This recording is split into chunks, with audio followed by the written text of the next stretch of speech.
Welcome to another episode of Beyond the Final Whistle with myself, Pila Peterot. I'm still standing in for Senani Mangisa.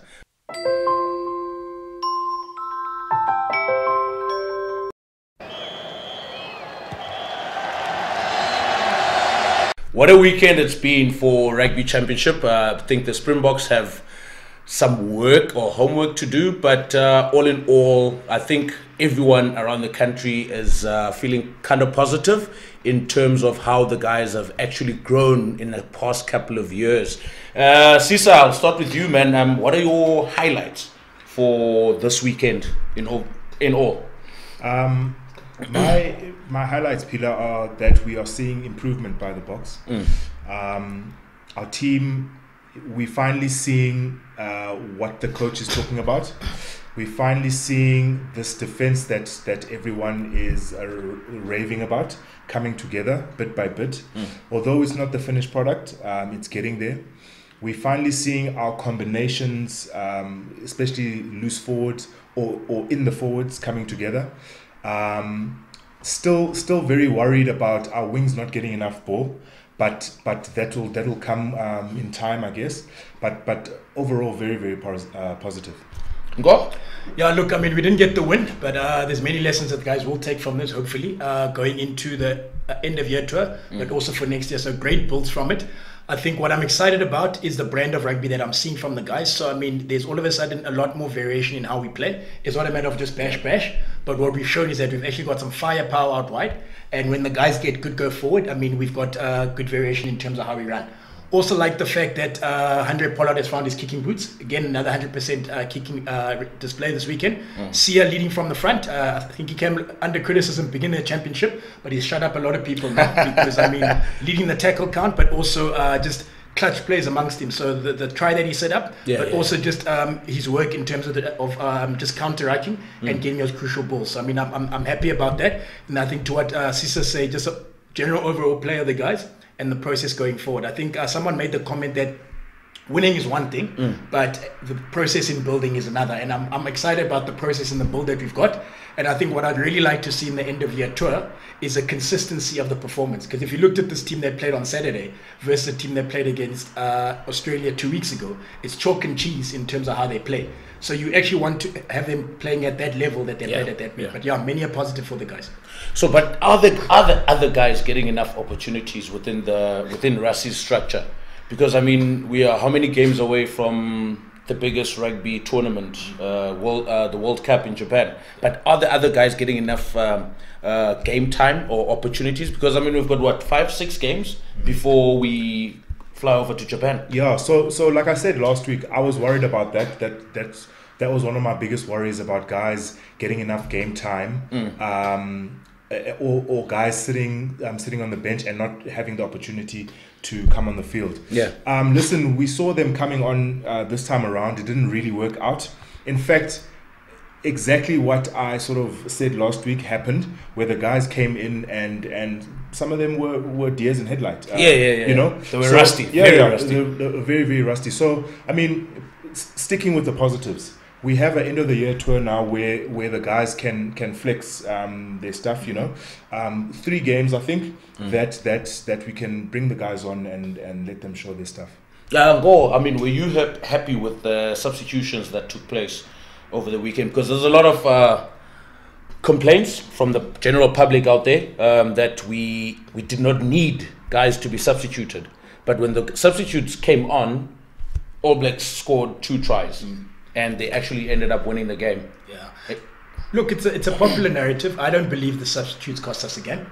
I think it's just a matter of call it the bounce of the ball in terms of just critical moments in the game went the All Blacks' way. Wouldn't really blame that on the subs. So, I mean, I had no problem with any of the subs that actually did come on. I think, though, the one thing that I will add is that a guy that I probably wouldn't have subbed on that particular day, purely on just the fact that he was really in the zone in the game, is a guy like Malcolm Marx. So when you kind of have one of those games where you're so in the zone that everything you're doing is actually working, stay on the field. Yes, he didn't throw well, but I think when it came to the critical clutch plays of him stealing ball and actually really bruising the guys, he was doing really well on that particular point. I hear that the other subs, though, Faf de Klerk and also Willie Leroux, weren't subs, but more forced changes. HIA, I don't know what's wrong with Faf. But I mean, that's that. But all in all, I mean, I got no problem with that, and I kind of support what Rassie was doing at that particular time. I don't think he threw the game by making the subs. Sisa, I mean, what are your thoughts? I mean, 5 minutes till full time, and Ambrose Papier comes on, and he probably had 2 or 3 passes. And what are your thoughts? I mean, did you see enough, or you want to see him play at the end of this year's tour? So I'm a fan of Ambrose Papier. I want to see him play more. I want to see him get more comfortable in a green and gold jersey. But again, would he have come on if Faf didn't pull his hamstring or have that hamstring niggle? Would have Damien come on if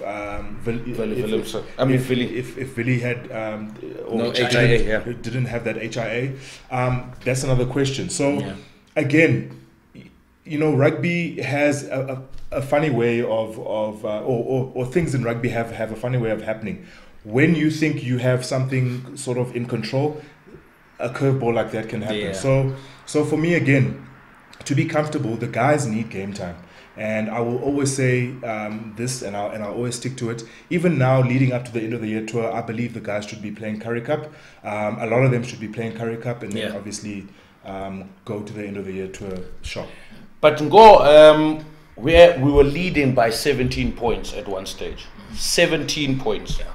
That's 2 converted tries and a penalty. And you still don't have enough. Yes, man. How did we lose that? Geez, I don't know. Question. It's a tough question. I think one will look back, and I think the learning you'll take from it is game management in terms of shutting it out. And again, it's a big lesson the guys will take. It's a hard lesson that they'll take, but I think it will be a valuable one going into the World Cup, because I mean that is basically the alpha and omega of why you actually set up a team. You know, so when you kind of talk the game management aspects behind it, you kind of look and say that, do you then start changing some of your tactics? So yes, our box kicking, I must give it to Faf, were a whole lot better than it has been the couple of weeks. Fair. And I also thought his tactical kicking in terms of finding the corners for touch, he did really well. Yeah. I mean, he put them under the pump in the first half. He looked very comfortable in his aerial. Just a critique around the corner, the game man in the last 20 as well is just, I mean, I'm still not convinced about exit plays, using the box kick on an exit play, because I'd rather get more territory. And then what I would have also probably done is that in terms of when you call it between the halfway and their side, instead of actually playing the box kicks, I'd rather actually kick for the corners, fine touch, wind down the clock. And then also I would have loved So you want to give it to your number 10 to make the decision. You want to give it to number 10, but even if your 9 is taking it, at that particular time when I'm saying I'm shutting out the game, what I'm doing is that I'm killing momentum of the other team. So I'm kicking for touch, finding touch, which means we all need to reset. Jeez. That takes time. When was the last time we actually did that? What? In the rugby championship, where the ball goes to 10, old traditional rugby goes to 10. 10 finds a corner behind the wingers. Yes. Not to put pressure on Naholo or Rico Yohani. Fine touch. Kick behind them. Fine touch. When was the last time when was the last time you saw that happen on a rugby field? So jeez. So again, I think the Springboks are comfortable, and what I mean are comfortable with 9 kicking. So with 9 being the first option for the kick, because again, that's how they play, that's how their line sort of integrity stays, right?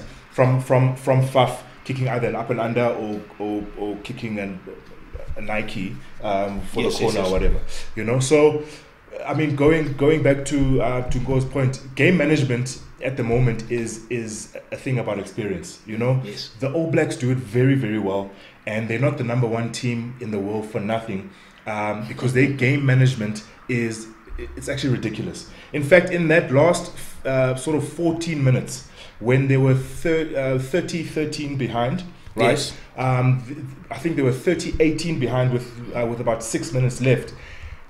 They were calm, you know, sitting there in the stands, looking at them. No one was panicking. Everyone knew what they needed to do, and everything clicked for them. I think from a Springbok perspective, you know, their game management was a bit poor. All they needed to do in the last 2 minutes was hold the ball, you know, play out the game, and they panicked and they gave away a penalty. And Bob's your uncle, the All Blacks scored to win the game. So and some soft penalties. Yeah, soft penalties. You know? And I think, sorry to go in this, just to add to your point, is that if you look at the two teams, The one is at a point where it's mature, which is the All Blacks, talking about they're calm. That also comes with experience together. They trust their processes. They know what they're going to do.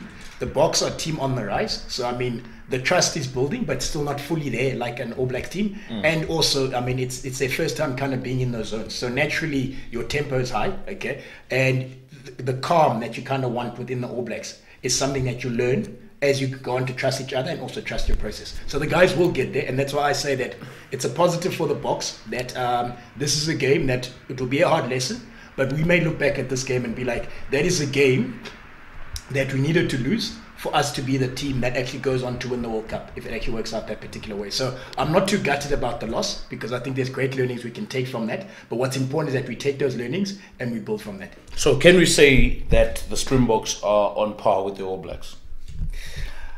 On my side, it would be too premature to say they're on par.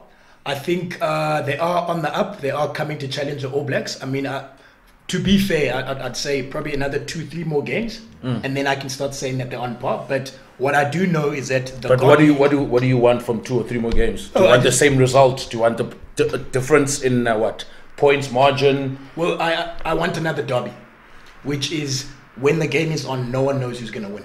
And what I do want to call it in the next 3 games, I'd love to see us taking 2 and them taking 1. I'd even take a draw.